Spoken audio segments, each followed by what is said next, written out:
Welcome to my channel Wisdom Classes. Today we will start chapter Materials, Metals and Non-Metals. आज हम इसका part 2 study करेंगे क्योंकि part first पहले ही upload हो चुका है जिसमें हमने रिएक्शन विद ऑक्सीजन के बारे में पढ़ चुके थे एंड फिजिकल प्रॉपर्टीज़ पढ़ चुके थे मेटल और नॉन मेटल की। तो आज हम स्टार्ट करते हैं रिएक्शन विद वाटर। तो कि मेटल या नॉन मेटल रिएक्शन करती हैं वाटर के साथ या नहीं, और रिएक्शन करती हैं तो क्या होता है, इन सब के बारे में हम स्टडी करेंगे। तो metal and non metals react with water. Sodium metal is very reactive. जो सोडियम की मेटल होती है वो क्या होती है, रिएक्टिव होती है, मोर रिएक्टिव होती है। It react vigorously with oxygen, और ये क्या है, बहुत तेज़ी के साथ ऑक्सीजन के साथ रिएक्ट होती है and water. It lot of heat is generated in the reaction, और ये क्या करती है, जब रिएक्शन करती है सोडियम मेटल तो क्या करती है, एक लॉट ऑफ हीट जनरेट करती है। जो ये इसलिए जो सोडियम का पीस होता है उसे हमेशा किस में स्टोर करते हैं, कैरोसिन के अंदर स्टोर करके रखा जाता है, क्योंकि ये जो है बहुत वेरी रिएक्टिव मेटल है और ऑक्सीजन और वाटर के साथ क्या करती है, यदि हम इसे फ्री छोड़ देते हैं तो बहुत जल्दी रिएक्ट कर जाती है और इसकी वजह से एक लॉट ऑफ हीट जनरेट होती है, इसलिए इसे अंडर कैरोसिन रखा जाता है। तो इसके लिए हम एक छोटी सी एक्टिविटी करते हैं कि इस एक्टिविटी में क्या है आपका, कि किस तरह से ये एक्टिविटी कराई जाती है। To be demonstrated by the teacher, और ये जो हमें एक्टिविटी करनी है टीचर के अंडर में करनी है, टीचर अंडर ऑब्जर्वेशन के उसमें होगी। During demonstration special care should be taken that the size of the sodium metal piece is vigorously the size of a wheat grain. It should be held with a pair of tongs. कि जो जब ये हम activity करते हैं तो इसके लिए हमें स्पेशल केयर फॉलो करनी पड़ती है, क्योंकि जो सोडियम मेटल होती है वेरी रिएक्टिव होती है। तो क्या करते हैं कि सोडियम मेटल का एक छोटा सा पीस, एक व्हीट ग्रेन के बराबर छोटा सा स्मॉल साइज का पीस लेते हैं और उसे किससे क्या करते हैं, टोंग की हेल्प से इसे पकड़ते हैं। अब इसमें किस तरह से एक्टिविटी की जाती है कि टेक ए 250 ml बीकर, हमने क्या लिया है, एक बीकर लिया है या ग्लास टम्बलर भी ले सकते हैं, और उसे आधे के करीब क्या करते हैं, वाटर से फिल करते हैं। Now carefully cut A small pieces of sodium metal, अब हम केयरफुल्ली पुट करते हैं सोडियम मेटल का एक छोटा सा पीस और dry it using filter paper and wrap it in a small piece of cotton, और हम एक सोडियम का पीस छोटा सा कट करके क्या करते हैं, उसे कॉटन के अंदर लपेटते हैं, रैप कर देते हैं। Put the sodium piece wrapped in cotton into the beaker, अब इस बीकर में इसे कर देते हैं, पुट करते हैं, जो हमारा कॉटन का पीस है जिसमें हमने सोडियम मेटल को रखा है उसे कहाँ पर पुट करते हैं, बीकर के अंदर। तो ऑब्जर्व केयरफुली, अब इसका ऑब्जर्वेशन करते हैं कि क्या चेंजेस होते हैं। During observation keep away from the beaker, कि जब हम ऑब्जर्वेशन करते हैं तो बीकर से हम क्या रहते हैं, थोड़ा दूर रहते हैं, क्योंकि जब रिएक्शन होती है तो जैसे मैंने आपको बताया कि पहले कि ये क्या है, हीट इवॉल्व करता है। तो when reaction stops touch the beaker, जब रिएक्शन स्टॉप हो जाती है मीन्स जब एकदम हीट निकलती है, थोड़ी देर बाद क्या होती है, ये हीट अपने आप क्या हो जाती है, बुझ जाती है, तो उसके बाद हम बीकर को टच करके देखते हैं। Has the beaker become hot, test the solution with red and litmus paper, is the solution acidic या बेसिक। अब हम जब हमारा बीकर ठंडा हो जाता है उसके बाद उसे टच करते हैं, टच करने के बाद रेड या ब्लू लिटमस पेपर से उसे चेक करते हैं कि जो सॉल्यूशन है वो आपका एसिडिक है या बेसिक है। तो जैसे यहाँ पे डायग्राम दिखाया गया है आपको कि reaction of sodium with water, कि हमने क्या लिया है कि वाटर रिएक्शन कराई है सोडियम की विद वाटर के साथ, तो एक लॉट ऑफ हीट जनरेट होती है और ये वेरी विगरसली मेटल होती है। अब है इसमें आपका you observed that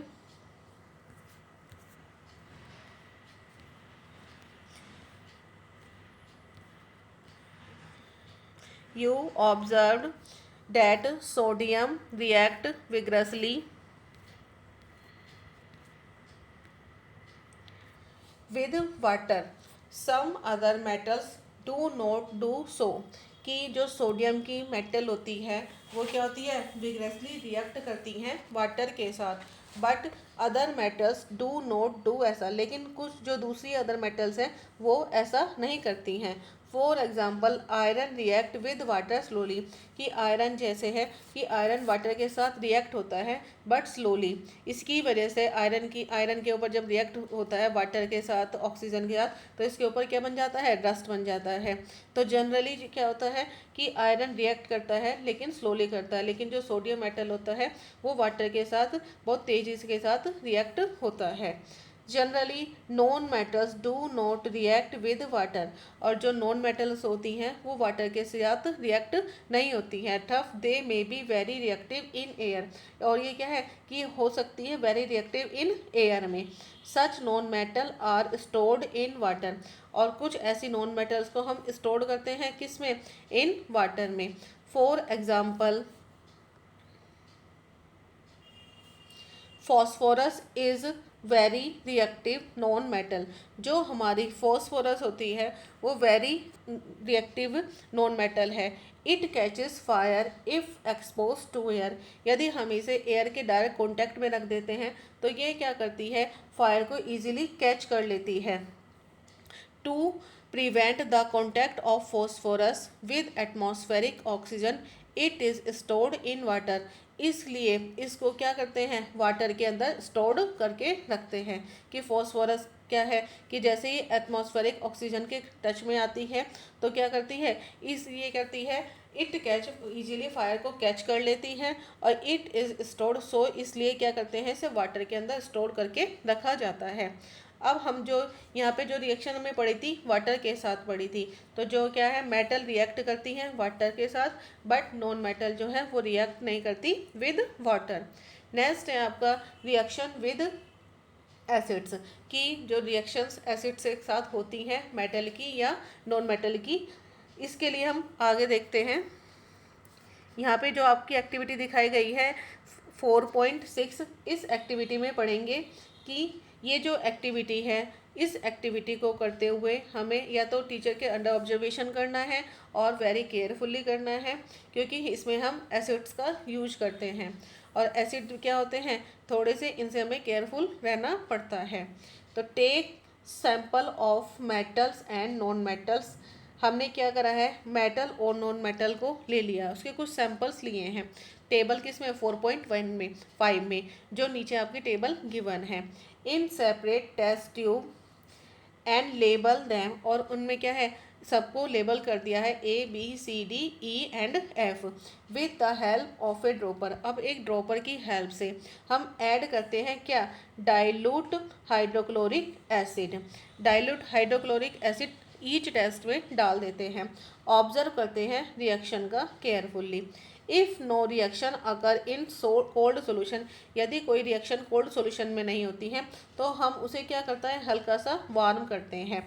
bring a burning, जब वार्म कर लेते हैं तो रिएक्शंस होती हैं, जब रिएक्शन होती है तो हम क्या करेंगे, एक जलती हुई मैच स्टिक को क्या उसके नियर लेकर आएंगे टेस्ट ट्यूब के माउथ पर, फिर ऑब्जर्वेशन करते हैं कि क्या होता है। तो repeat the same activity using dilute sulphuric acid instead of the dilute hydrochloric acid, मतलब ये है कि हम इस सेम एक्टिविटी को सल्फ्यूरिक एसिड के साथ भी कर सकते हैं, या हम किसके साथ कर रहे हैं, हाइड्रोक्लोरिक एसिड के साथ। तो जो आपके नीचे टेबल दी गई है कि इस टेबल में हम अपने ऑब्जर्वेशन करते हैं कि हमने एक्टिविटी करी है, और एक्टिविटी करने के बाद हमने क्या क्या ऑब्जर्व किया, उसके बाद इसे हम फिल करते हैं। तो हमने क्या फील करते हैं कि is there is a difference in the way metals and non metals react with acid, कि क्या डिफरेंस पाया गया मेटल और नॉन मेटल जब रिएक्शन करती हैं विद एसिड के साथ। सेकंड मैंने आपको बताया था, जलती हुई मैच स्टिक इसके पास लेकर आते हैं तो क्या है कि हमें एक पॉप साउंड सुनाई देती है, जो किसकी होती है, पॉप साउंड, हाइड्रोजन गैस की। तो due to when a burning match stick brought near the mouth of the test tube, जैसे ही हम बर्निंग के दौरान मैच स्टिक लेकर आते हैं, जब रिएक्शन होती है तो बर्न हुई मैच स्टिक टेस्ट ट्यूब के माउथ पर लाते हैं तो एक पॉप साउंड इवॉल्व होती है। अब वो किससे इवॉल्व होती हैं?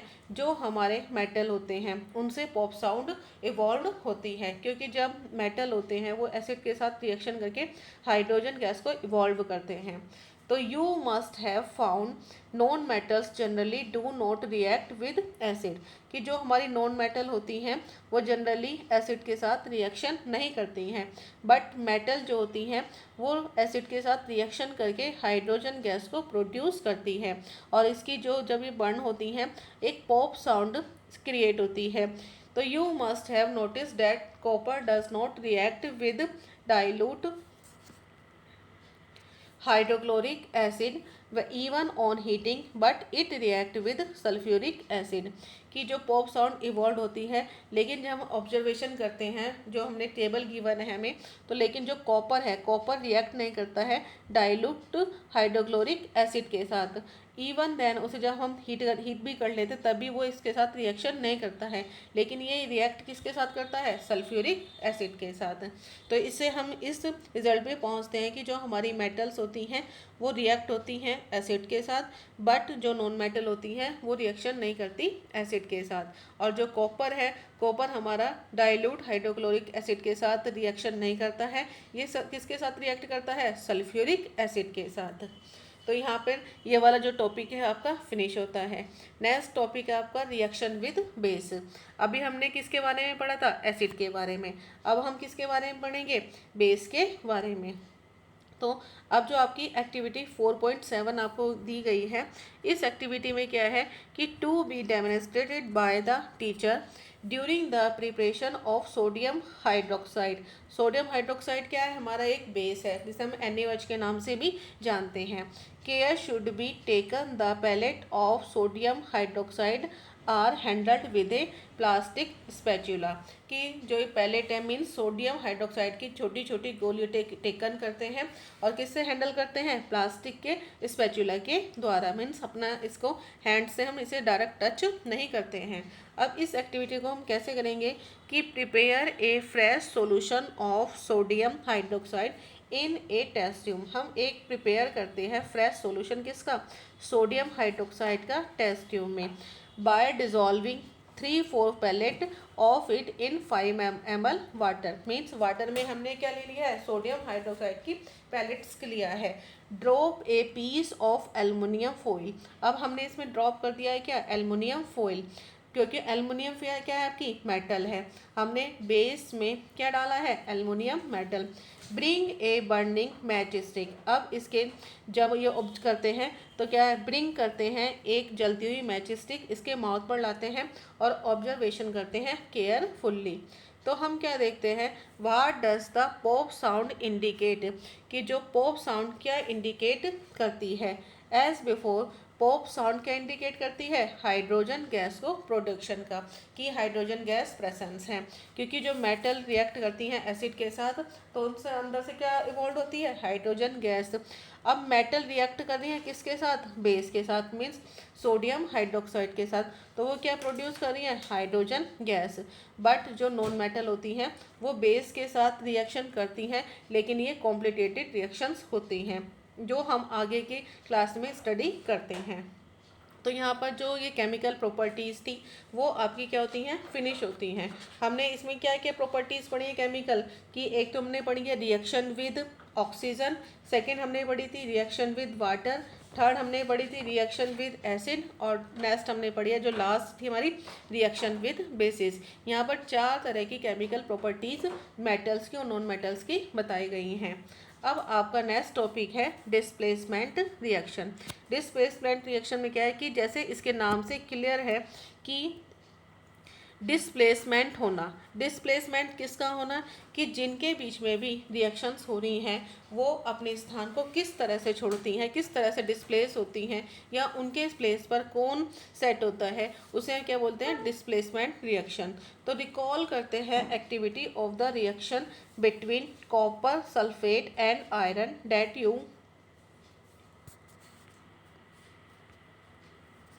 परफॉर्म्ड इन क्लास 7th कि ऑलरेडी हमने क्या है ये रिएक्शन क्लास 7th में भी परफॉर्म की थी, पढ़ी थी। Let us observe some more reactions of that kind, और कुछ ऑब्जर्वेशन करते हैं इन रिएक्शन के। अब देखिए जो एक्टिविटी 4.8 यहाँ पर गिवन है, इसमें क्या है कि हमने 5 ml क्या लिया है कि टेक 500 ml बीकर, हमने जो 5 बीकर ले लिए हैं और उनको लेबल कर दिया किससे, ABCDE से। टेक अबाउट 50 ml वाटर, और इनके अंदर क्या लिया है हमने 50 ml ले लिया है वाटर।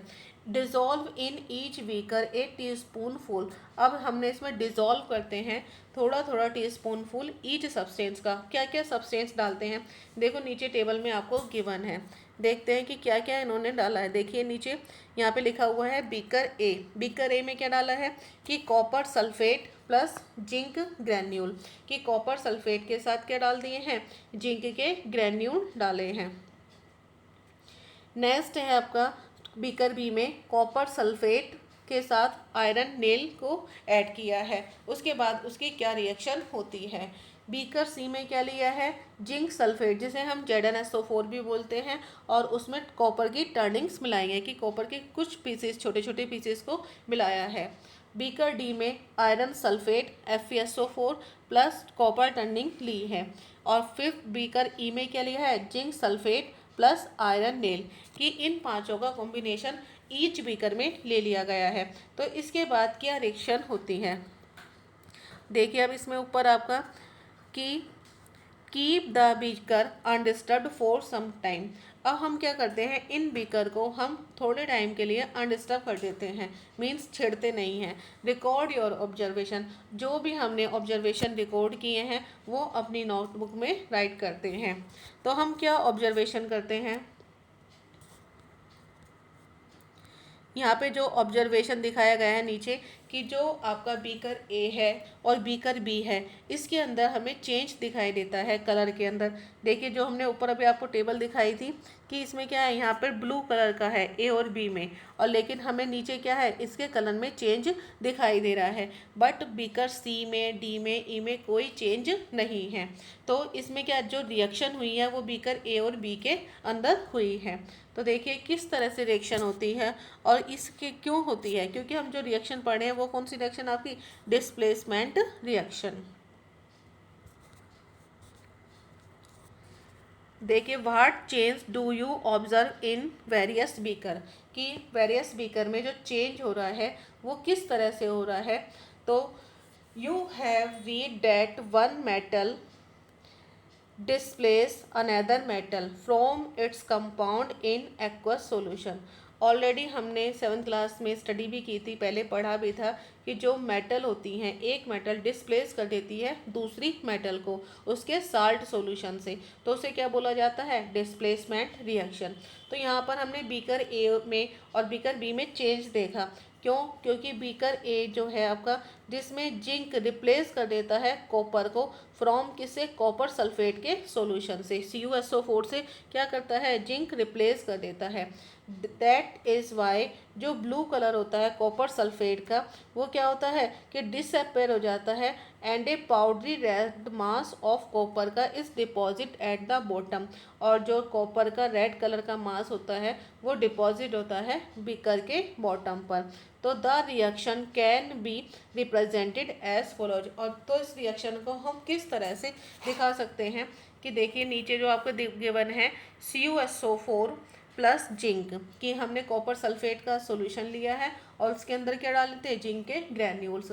कॉपर सल्फेट का जो सॉल्यूशन होता है वो कैसा होता है, ब्लू कलर का होता है। जब रिएक्शन होती है तो जिंक क्या कर देता है, कॉपर सल्फेट के सॉल्यूशन से कॉपर को रिप्लेस कर देता है। तो क्या होता है कि Cu को हटा कर जिंक वहाँ पर सेट हो जाता है और कॉपर क्या हो जाता है साइड, जिसमें कॉपर का जो कलर होता है रेड वो बीकर के बॉटम में बैठ जाता है। तो you can write down the reaction taking place in beaker B. अब हम इसी तरह से जो बीकर बी में रिएक्शन हुई है उसको भी राइट डाउन कर सकते हैं। किस तरह से कर सकते हैं कि आपने देखो बीकर बी में क्या लिया था, copper sulphate plus iron nail. तो कॉपर सल्फेट का फॉर्मूला क्या होता है, CuSO4 क्या होता है, कॉपर सल्फेट का CuSO4, उसको हमने रिएक्शन कराया है कि किसके साथ, आयरन नेल के साथ। आयरन नेल क्या होता है आपका, Fe। तो क्या हुआ कि जब आयरन नेल हमने रिएक्शन कराया तो हमारा क्या बनता है, FeSO4, और हमारा Cu क्या हो जाता है, अलग हो जाता है। मीन्स क्या होता है, जो Cu का जो रेड कलर होता है वो डिपॉजिट हो जाता है बॉटम पे, और जो FeSO4 होता है वो क्या है, बीकर में अपने साल्ट सॉल्यूशन के साथ अलग रहता है कि CuSO4 प्लस Fe, तो क्या बनता है FeSO4 जो ग्रीन कलर का होता है, और Cu रेड कलर का बीकर में बॉटम पर सेट होता है। अब हम आगे देखते हैं कि हमने जो रिएक्शन बीकर ए में बीकर बी में है उसके बारे में स्टडी किया। तो आई हैव अंडरस्टूड कि the reaction taking place in beaker A and beaker B, but I am still confuse why there is no change in beaker C D E, कि और बीकर सी डी ई में क्यों change नहीं होता है। तो ये क्या है, डिस्प्लेसमेंट रिएक्शन उनकी रिएक्टिविटी सीरीज पर डिपेंड होती है। तो there could have been displacement of zinc by copper in beaker C and by iron in beaker E. Similarly, iron could be displaced by copper in beaker D. तो क्या है, displacement reaction की जो zinc की है copper के द्वारा इन beaker सी में है और bye iron in beaker E में। तो सिमिलरली जो आयरन है कुड भी डिप्लेस हो सकता है बाय कॉपर के द्वारा इन बीकर डी में।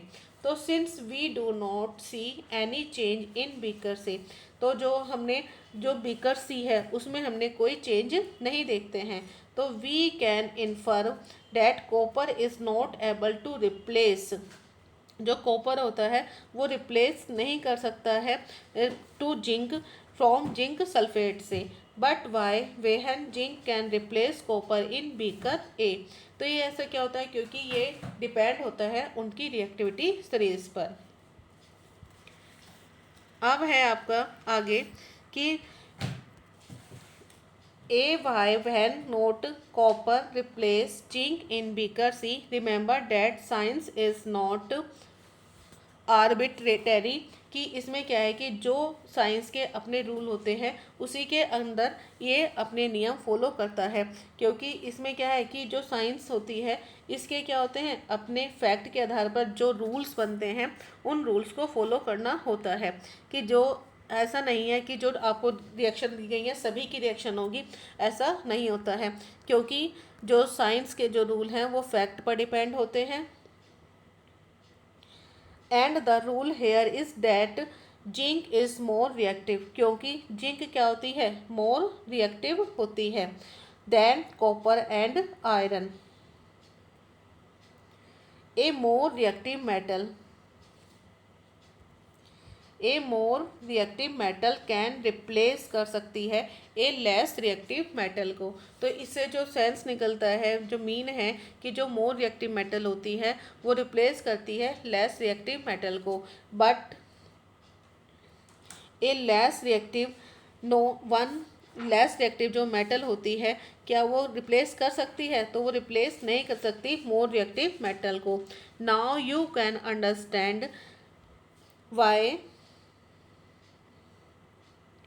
There are no displacement reaction in beaker D and E, इसलिए कोई रिएक्शन नहीं होती है बीकर डी में और बीकर ई में। Can you guess the sequence of metal from more reactive to less reactive among zinc iron and copper, कि क्या तुम गैस कर सकते हो जो मेटल का सीक्वेंस होता है मोर रिएक्टिव से टू लेस रिएक्टिव मेटल के बीच में, जैसे जिंक आयरन एंड कॉपर। तो ये क्या, जब हमने ये एक्टिविटी करी है तो उसके अकॉर्डिंग हमें बताना होता है कि वो कौन सी रिएक्टिव मेटल है, मोर रिएक्टिव मेटल है, और कौन सी हमारी लेस रिएक्टिव मेटल है। तो जिंक आयरन और कॉपर इनके अंदर हमें क्या बतानी है, उनकी रिएक्टिविटी सीरीज की, कौन मोर रिएक्टिव है कौन लेस रिएक्टिव है। तो यहाँ पर आपका ये जो टॉपिक है वो फिनिश होता है। अब हम जो पढ़ेंगे uses of metal and non metals के बारे में पढ़ेंगे कि इनका हमारे एवरीडे लाइफ में क्या यूज़फुल हैं और किस तरह से हमारी लाइफ में ज़रूरी हैं। तो uses of metals and non metals, तो you should be able to guess why metals are used in making machinery, automobiles, aeroplanes, trains, satellite, industrial gadgets, cooking utensils, water boilers etcetera. तो जो you should भी आपने able हैं कि to gas भी कर सकते हैं जो मेटल यूज की जाती हैं वो, जैसे मशीनरी में, ऑटोमोबाइल्स में, aeroplane, trains, satellite, industrial gadgets, cooking के यूटेंसिल्स, वाटर बॉयलर्स, इन सब के अंदर मोस्टली क्या है, ये सब मेटल से मिलकर बनते हैं। तो आप इनसे अच्छी तरह से फेमिलियर हो। बट क्या नॉन मेटल हमारे लिए यूज़फुल हैं, इनका हमारे जीवन में क्या योगदान है, तो इसके लिए हम वन बाय वन नीचे के पॉइंट्स स्टडी करते हैं, नीचे के पॉइंट्स रीड करते हैं। तो फर्स्ट पॉइंट हमारा क्या है कि non metal is essential for life which all living beings inhale during breathing. अब जो नॉन मेटल है, अब यहाँ पे क्या है, किसकी बात हुई है, नॉन मेटल जो हमारा एसेंशियल होता है हमारी लाइफ के लिए, जिसमें ऑल लिविंग बींग्स इनहेल करती हैं ड्यूरिंग ब्रीथिंग के दौरान, जब हम सांस लेते हैं, इनहेल करते हैं, तो कौन सी गैस, ऑक्सीजन जो गैस है आपकी नॉन मेटल है, और वो क्या है हमारी लाइफ के लिए ज़रूरी होती है। ऑल लिविंग बींग्स क्या करते हैं, इनहेल करते हैं, और उसमें क्या है हम ऑक्सीजन को अपने अंदर टेक करते हैं। नेक्स्ट पॉइंट है हमारा non metals used in fertilizer to enhance the growth of plants. अब जो नॉन मेटल है जैसे कि आपकी नाइट्रोजन, ये प्लांट की ग्रोथ के लिए बढ़ाने में हेल्प करता है। तो ये जो भी फर्टिलाइज़र बनते हैं उनके अंदर क्या पाया जाता है, नाइट्रोजन पाया जाता है। तो यहाँ पे क्या है आपकी ऑक्सीजन नॉन मेटल हो गई, और यहाँ पे फर्टिलाइज़र में क्या है आपका नाइट्रोजन हो गई। थर्ड पॉइंट है non metal used in water purification process. Non metal water purification के प्रोसेस में भी हेल्प करती हैं। अब वाटर प्यूरिफाई हम किसके द्वारा करते हैं, क्लोरीन के द्वारा। नेक्स्ट पॉइंट है non metal used in purple coloured solution which is applied on wound as an antiseptic. Non metal जो पर्पल कलर्ड सॉल्यूशन में यूज की जाती है, जो वाउंड पर एंटीसेप्टिक का काम भी करती है, तो वो क्या है हमारी आयोडीन, वो क्या है हमारी आयोडीन। नेक्स्ट है हमारा नॉन मेटल यूज्ड इन क्रैकर्स। नॉन मेटल्स यूज की जाती हैं क्रैकर्स में, जो पटाखे होते हैं उनमें हम नॉन मेटल्स का यूज करते हैं, और नॉन मेटल जो क्रैकर्स में यूज होती है वो क्या है हमारी सल्फर। तो you may add some more uses of metal and non metal from your experience. आप कुछ और भी जो आपने देखे भी हैं और आप ऑब्जर्व भी करते हो, और भी इसके यूज़फुल जो हैं वो आप अपने एक्सपीरियंस के अकॉर्डिंग लिख सकते हो। तो यहाँ पर जो आपका ये चैप्टर है फिनिश होता है। अब आगे जो इसमें इम्पोर्टेंट पॉइंट हैं उनके बारे में हम पढ़ते हैं। तो आपका क्या है कि फर्स्ट आपसे पूछा गया है कि आई heard that magnesium is found in plants, in what form is it found in them. कि मैंने सुना कि जो मैग्नीशियम प्लांट्स में पाया जाता है, इन व्हाट किस फॉर्म में ये पाया जाता है। तो आप सभी जानते हैं जो प्लांट्स होते हैं ग्रीन प्लांट्स, वो क्या फोटोसिंथेसिस का प्रोसेस करते हैं, और उनके अंदर क्या पाया जाता है, क्लोरोफिल, और क्लोरोफिल के अंदर ही क्या पाया जाता है, मैग्नीशियम। तो ये क्या है कि मैग्नीशियम कहाँ पाया जाता है, क्लोरोफिल के अंदर, जो फोटोसिंथेसिस का प्रोसेस करने में हेल्प करता है। नेक्स्ट है the doctor reported iron deficiency in my body, where is iron in my body. कि डॉक्टर ने रिपोर्ट किया है कि मुझे कि जो आयरन की डेफिशिएंसी है मेरी बॉडी में, तो मेरी बॉडी में आयरन कहाँ पाया जाता है। तो आप सभी जानते हैं जो आयरन है हमारे ब्लड में मिलता है, और इसकी कमी से हमें कौन सी डिसीज़ हो जाती है, कौन सी डिसीज़ हो जाती है, कौन से डिसीज़ हो जाती है, एनीमिया, जो हमारे ब्लड की कमी की वजह से होता है, क्योंकि उसमें क्या हो जाती है, आयरन की कमी हो जाती है। अब हम आगे पढ़ते हैं इन क्लास 7 में कि you have learn that in a chemical reaction, कि हमने क्लास 7th में स्टडी किया था केमिकल रिएक्शन। तो न्यू सब्सटेंसेस आर फॉर्म्ड, जो रिएक्शंस होती हैं केमिकल रिएक्शन, उनके अंदर क्या बनते हैं, न्यू सब्सटेंसेस बनते हैं। These substances are different from those which underwent the reaction, जो सब्सटेंसेस होते हैं वो डिफरेंट होते हैं, जो रिएक्शन के पार्टिसिपेंट होते हैं उनसे, उनके जो भी केमिकल रिएक्शन के चेंज के बाद नए सब्सटेंस हमें मिलते हैं वो अपने रिएक्टेंट से क्या होते हैं, डिफर होते हैं। तो now it phase substance can not be broken down further by chemical reaction। अब हम जो क्या है, एक सब्सटेंस कैन भी ब्रोकन नहीं कर सकते हैं फर्दर केमिकल रिएक्शन के द्वारा, बाय कूलिंग, हीटिंग और by electrolysis. It is called, इसे हम क्या बोलते हैं, एलिमेंट। जो एलिमेंट होते हैं वो एलिमेंट कूलिंग, हीटिंग या इलेक्ट्रोलिसिस के द्वारा अलग नहीं किए जा सकते। सल्फर क्या है, एक एलिमेंट है। So is iron, carbon 2 is element, ये भी सब क्या है, एलिमेंट हैं। The smallest unit of element की इज एटम, जो एलिमेंट की सबसे छोटी यूनिट होती है उसे क्या बोलते हैं, एटम। अब जैसे मैंने यहाँ बताया आपको आयरन, आयरन क्या है, Fe, कार्बन क्या है आपका C, और इसी तरह से जैसे सल्फर है आपका S। तो ये क्या है, इनके अंदर सिंगल है, सिंगल टाइप के एटम मिले हुए हैं। ए sample of an element contain only one kind of atom, जो हमारे एलिमेंट होते हैं ओनली उसमें क्या पाए जाते हैं, वन काइंड के एटम ही पाए जाते हैं, इसलिए उनको ब्रेक डाउन कर नहीं सकते। The atom of an element remains unaffected by physical changes, जो एलिमेंट होता है वो अनइफेक्टेड होता है फिजिकल प्रॉपर्टीज़ के द्वारा। For example an atom of liquid sulphur would be exactly the same as the atom of solid और vapour sulphur.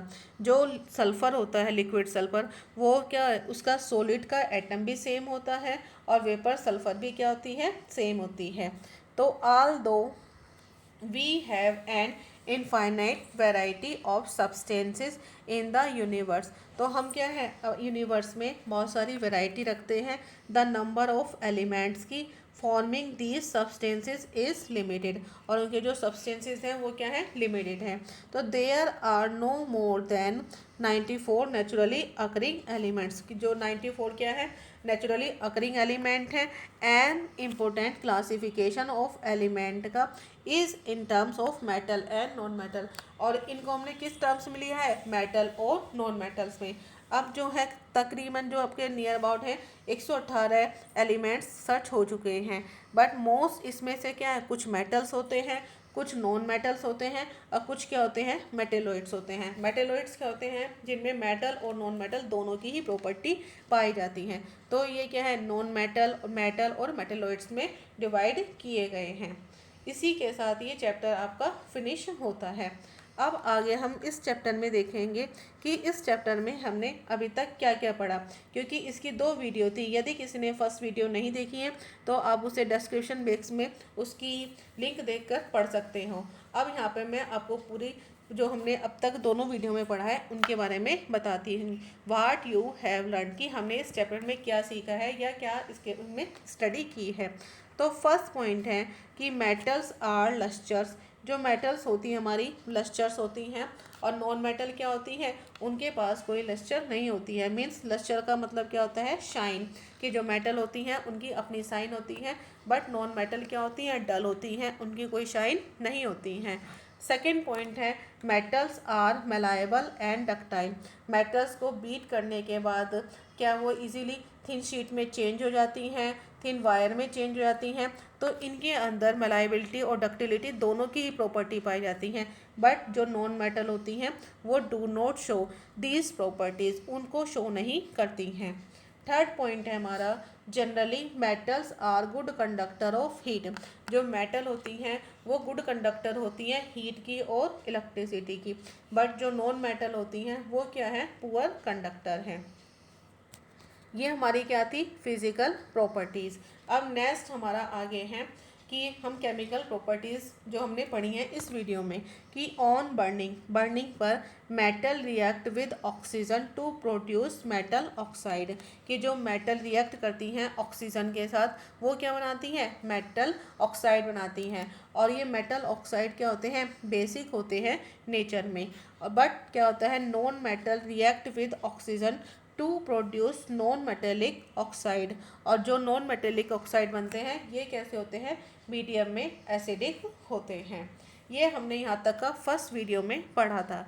अब आगे आपका नेक्स्ट पॉइंट है कि some metal react with water to produce, जब कुछ मेटल जो होती हैं रिएक्ट करती हैं वाटर के साथ टू, और वो प्रोड्यूस करती हैं मेटल हाइड्रोक्साइड। और पॉप साउंड जो हाइड्रोजन गैस की होती है तो हाइड्रोजन गैस को प्रोड्यूस करती है, बट जो नॉन मेटल होती हैं वो वाटर के साथ रिएक्शन नहीं करती हैं। नेक्स्ट पॉइंट है मेटल रिएक्ट विद एसिड, जो मेटल होती हैं वो एसिड के साथ रिएक्शन करती हैं और क्या बनाती हैं, मेटल साल्ट बनाती हैं और हाइड्रोजन गैस को इवॉल्व करती हैं। लेकिन जो नॉन मेटल होती हैं वो एसिड के साथ रिएक्शन नहीं करती हैं। नेक्स्ट पॉइंट है some metal react with basis, जो कुछ मेटल ऐसी होती हैं जो बेसिस के साथ रिएक्ट होती हैं और प्रोड्यूस करती हैं हाइड्रोजन गैस। अब यहाँ तक हमने क्या पढ़ी, केमिकल प्रॉपर्टीज़। अब आपका था डिस्प्लेसमेंट रिएक्शन, उसमें क्या था कि जो मोर रिएक्टिव मेटल होती हैं वो डिस्प्लेस कर देती हैं किसको, लेस रिएक्टिव मेटल को, फ्रॉम देयर कंपाउंड, उनके कंपाउंड से। तो इस रिएक्शन को हम क्या बोलते हैं, डिस्प्लेसमेंट रिएक्शन। नेक्स्ट और लास्ट पॉइंट है हमारा कि metal and non metal are widely used in everyday life, metal और नॉन मेटल का हमारी एवरीडे लाइफ में बहुत ज़्यादा यूज़फुल हैं। तो इसी के साथ ही हमारा जो चैप्टर है वो फिनिश होता है। तो इस चैप्टर को आप अच्छे से पढ़ने के बाद इसकी एक्सरसाइज को सोल्व करें, और किसी को कोई प्रॉब्लम आती है तो डिस्क्रिप्शन बॉक्स में डाल के पूछ सकते हैं। थैंक्स। कोई भी कमेंट हो आप कमेंट बॉक्स में डालिए, एंड हमारी वीडियो को लाइक करिए जिससे कि हमें मोटिवेशन मिले, और शेयर करें अपने फ्रेंड्स को, और सब्सक्राइब करें हमारे चैनल को जिससे कि आप विस्डम क्लासेस से जुड़े रहें। Thanks for wisdom classes.